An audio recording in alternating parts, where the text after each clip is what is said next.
Hai, Assalamualaikum. Nama saya Nur Azizi Najiha binti Azmi dan lebih selesa digelar sebagai Najiha.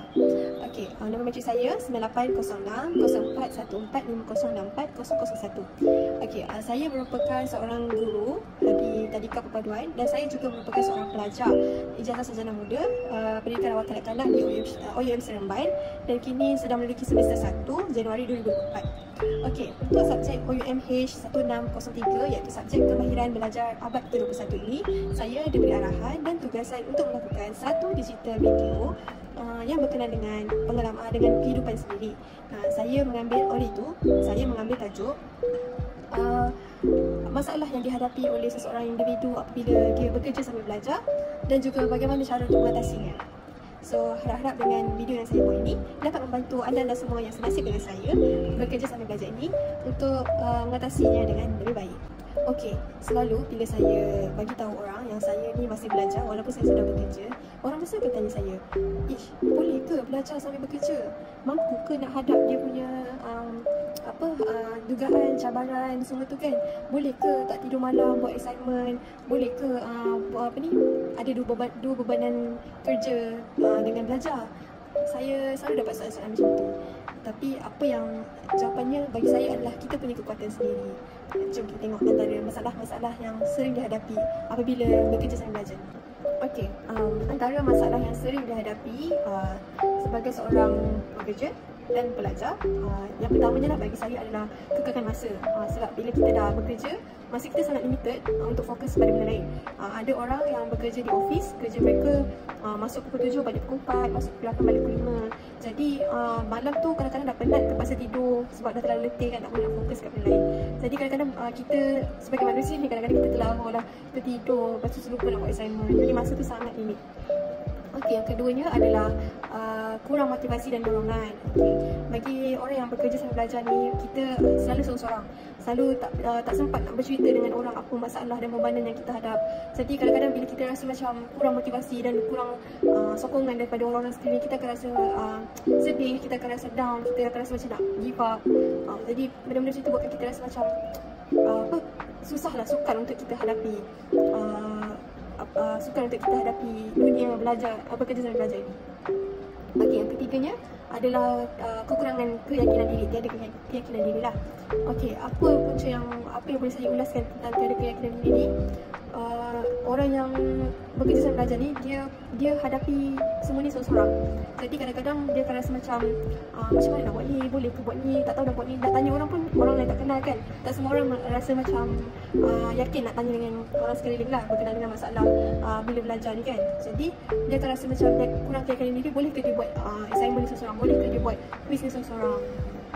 Okey, seterusnya adalah kita akan berasa sepi dan keseorangan lah. Sebab macam saya cakap tadi, bila kita bekerja sambil belajar ni, kita hadapinya semua seorang-seorang. Sebab kita bukan dalam macam student yang UiTM, yang IPTA semua tu kan, yang betul-betul fully komitmen dekat belajar. Macam kita ada 2 komitmen, kita kerja dan kita part time belajar.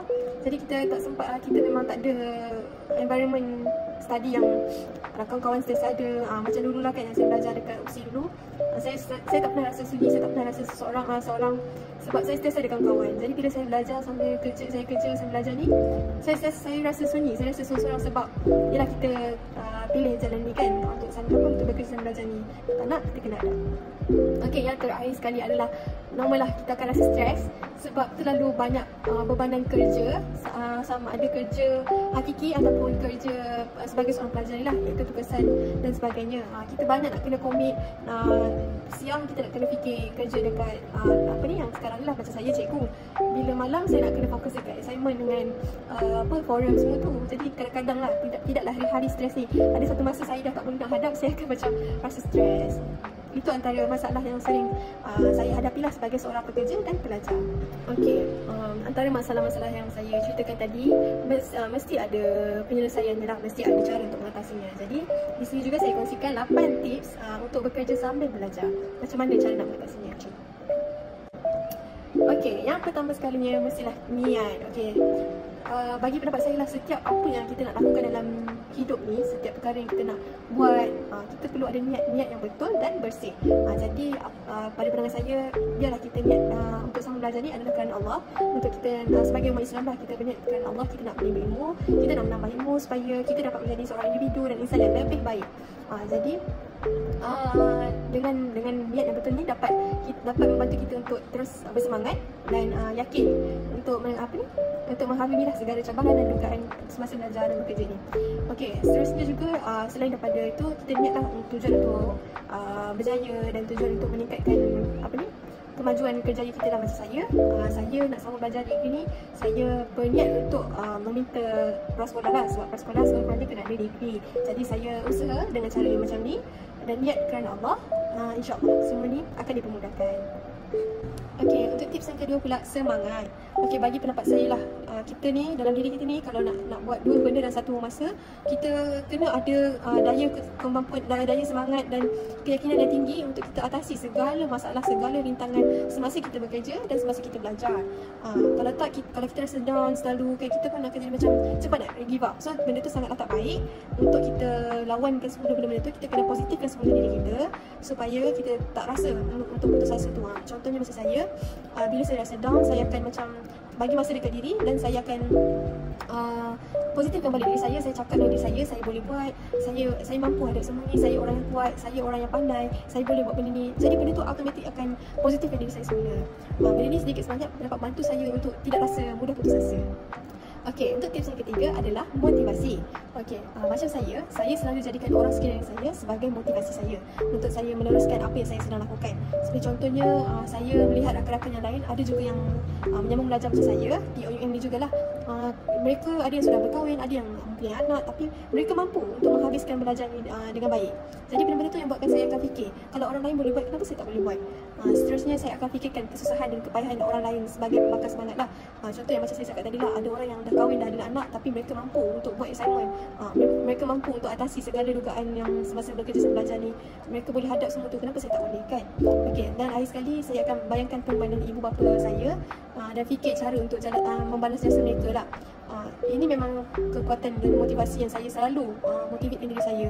Pengorbanan ibu saya, iaitu Puan Rahmah binti Bakar, dia sangat-sangat telah banyaklah berkorban untuk anak-anaknya, terutamanya pada saya. Dan dia juga menjadi pembakar semangat saya untuk saya belajar. Dia juga yang menasihatkan saya, bila lagi nak sambung, sebentar tak kahwin lagi kan, better sambung sekarang. Jadi ibu saya adalah kekuatan saya. Tips yang seterusnya, iaitu tips keempat, adalah sokongan. Okey, bagi saya sokongan daripada orang sekeliling ini sangat-sangatlah penting. Antaranya sokongan yang kita boleh dapat adalah daripada keluarga, kawan-kawan yang rapat dan pasangan lah jika ada. Kenapa kita kena ada sokongan ni? Supaya kita akan rasa macam lebih semangat, kembali semangat. Dan jika kita rasa sedih ke, kita rasa macam ada benda yang kita nak luahkan, kita boleh cari orang yang boleh dipercayai lah. Macam saya akan bercerita dengan ibu saya, dan apabila ibu saya mendengar cerita tu, dia akan bagi kata-kata semangat, bagi sokongan dan dorongan. Dan secara tidak langsung saya akan rasa macam tenang, saya akan rasa macam lega lah bila saya dah luah semuanya. Dan saya akan minta kata-kata semangat daripada kawan-kawan, daripada pasangan untuk saya kembali bersemangat. Sebab kadang-kadang kita seorang-seorang pun kita tak boleh, kita kena ada orang sekeliling untuk sentiasa support kita. Okey, tips bekerja sambil belajar yang seterusnya adalah committed. Okey, kita ni sebagai pekerja, sebagai pelajar, kita kenalah tahu bila kita nak kena hantar tugasan tu kan. So kita kena hantar tugasan dan siapkan tugasan tu sebelum waktu yang telah ditetapkan lah, supaya kita tak ada masalah apa-apa lah sewaktu nak hantar tu kan. Dan sentiasa committed dengan tugasan atas talian, cuba untuk menjadi orang yang terawal semasa melakukan tugasan atas talian, sentiasa peka dengan pesanan pensyarah sepanjang pengajian. Okey, perkara-perkara ini memang sangat membantu dari segi pemakaran kita lah. Dan kita juga bila kita committed, kita takkan tertinggal satu tugasan ke apa kan. Kita akan sentiasa submit, sentiasa buatlah semua tugasan yang diberikan oleh tutor ataupun pensyarah. Jadi benda-benda ni boleh membantu kita untuk mengatasi masalah dari segi pemakaran. So bila kita committed betul-betul, kita pasti takkan tertinggal apa-apa. Okey, untuk tips yang seterusnya adalah bahagi masa. Jadi sebagai seorang pelajar dan sebagai seorang pekerja, mestilah kita ni kurang masa kan, kekangan masa kita sangat terhad bila kita kerja pukul 8 dan balik pukul 5. Jadi malam je baru kita sempat nak fikir pasal assignment semua ni. Kadang-kadang malam tu dah penat, kadang-kadang dah tak ingat dah nak buat assignment apa semua. Jadi nasihat saya, eloklah kalau kita buat jadual untuk pembahagian masa yang baik semasa kita bekerja dan membuat tugasan sebagai seorang pelajar. Dan seterusnya adalah kita disiplin dengan masa yang kita dah buat pada jadual tu lah. Masa yang kita dah tetapkan dalam jadual tu kita kena ikut lah. Masa contoh 8 sampai 5 kita bekerja. Jadi malam selepas maghrib tu kita fokus pada tugas kita sebagai seorang pelajar dia, macam tu. Dan kalau kita tak dapat nak ikut masa yang dah tetapkan dalam jadual tu, kita kena disiplin lah. Kita kena disiplin, tetapkan susun semula dan tetapkan semula masa pembahagian masa tu mengikut kesesuaian. Contoh, sepatutnya kita buat assignment pada Jumaat malam, tapi Jumaat malam tu tak sempat, mungkin ada urusan peribadi dan sebagainya. Jadi kita susun semula pada hari Sabtu malam ke, macam tu lah. Kita kena disiplin lah. Kalau tak ada disiplin dalam pembahagian masa ni, memang kita tak akan dapat uruskan dengan baik lah. Dan benda tu boleh buat kita jadi stres. Okey, tips yang seterusnya dan bagi saya ianya agak penting jugalah sebagai seorang manusia yang digelar sebagai pekerja dan pelajar ini adalah sabar. Nak tak nak kita kena sentiasa sabar, sentiasa tanamkan sifat sabar dalam diri walaupun macam mana berat juga rintangan yang kita hadapi lah semasa kita membuat dua perkara dalam satu masa ni. Dan percayalah dalam setiap kesabaran itu pasti ada manisnya. Jangan mudah putus asa dan jangan cepat mengalah dan jangan cepat melatah. Berfikir dulu kesannya sebelum kita ingin bertindak sesuatu. Contohnya yang saya dapat berikan adalah kadang-kadang kita rasa penat, kita rasa letih, kita rasa down nak teruskan dan kita pun tak terburu-buru fikir nak berhenti kan. Percayalah kalau kita buat something kalau kita buat sesuatu tanpa fikir betul-betul, tanpa tanya pendapat orang lain, benda kita buat tu betul atau salah, pasti satu nanti kita akan menyesal. Jadi macam mana berat pun dugaan tu, kita cuba sabar, bagi masa dekat diri kita untuk bertenang dan barulah kita buat keputusan dengan hati yang tenang. Okey, untuk poin yang terakhir ni bagi saya poin ni sangatlah penting dan sangatlah harus dilakukan untuk semua individu walaupun dia bekerja atau belajar saja. Okey, yang ianya adalah kawal stres. Okey, kita naklah sentiasa kawal stres lah sebab kita bukan senang, tak semua orang mampu buat dua benda dalam satu masa iaitu bekerja dan belajar. Jadi macam mana kita nak kawal stres ni, kita tak boleh ambil sesuatu negatif tu terlalu berat. Bila kita kena satu negatif tu, kita kena reback balik, kita kena jadi positif balik, positifkan diri kita, sentiasa berfikiran positif walaupun benda yang kena tu adalah negatif. Dan seterusnya kita kena amalkan gaya hidup yang sihat dan pemakanan yang sihat kerana benda tu akan merangkumi cara kita berfikir. Dan seterusnya adalah tingkatkan sokongan sosial di tempat kerja dan orang sekeliling. Maksudnya kita kena ada hubungan yang positif lah, hubungan sosial yang positif dengan orang sekeliling dan orang tempat kerja supaya kita tak terlalu stres. Okey, seterusnya memperbaiki kemahiran penyelesaian.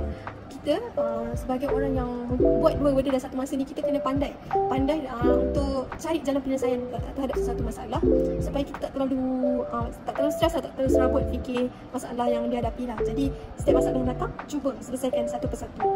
Okey, last sekali adalah membuat teknik kawalan pernafasan. Jadi, ialah kita tetap manusia kan, kita sampai satu masa kita tak boleh tahan dengan rintangan dan bebanan yang kita hadap tu. Jadi, cara yang saya boleh kongsikan adalah dengan teknik pernafasan. Cara teknik pernafasan ni, kita boleh search di YouTube, teknik pernafasan kawalan stres. Jadi, bila kita rasa stres, kita rasa macam terlalu banyak kerja, cuba untuk ambil masa dalam 5 ke 15 minit, semua untuk buat teknik pernafasan ni dan bertenang. Bagi masa pada diri sendiri untuk tidak stres. Okey, kesimpulannya adalah benarlah seperti dialog Labu dan Labi di dalam filem Allahyarham Tan Sri P. iaitu selagi belum tutup mata, kerja. Pada dasarnya kita bekerja untuk kita belajar dan kita belajar untuk kita bekerja. Relevannya adalah kita bekerja untuk mencari duit bagi membayar iuran semasa kita belajar, dan kita belajar bagi mendapat ilmu untuk menambah kualiti dalam bekerja dan juga menjadi dan mendapatkan apa yang lebih baik daripada sekarang. Tuntutlah ilmu sampai ke negeri China adalah pepatah yang sering kita ungkapkan, namun untuk mencapai matlamat sebenar falsafah itu adalah ilmu itu sentiasa ada untuk orang dicari. Dan untuk mencari ilmu itu kita perlu belajar daripada orang yang lebih pakar daripada kita agar kita mendapat panduan yang betul.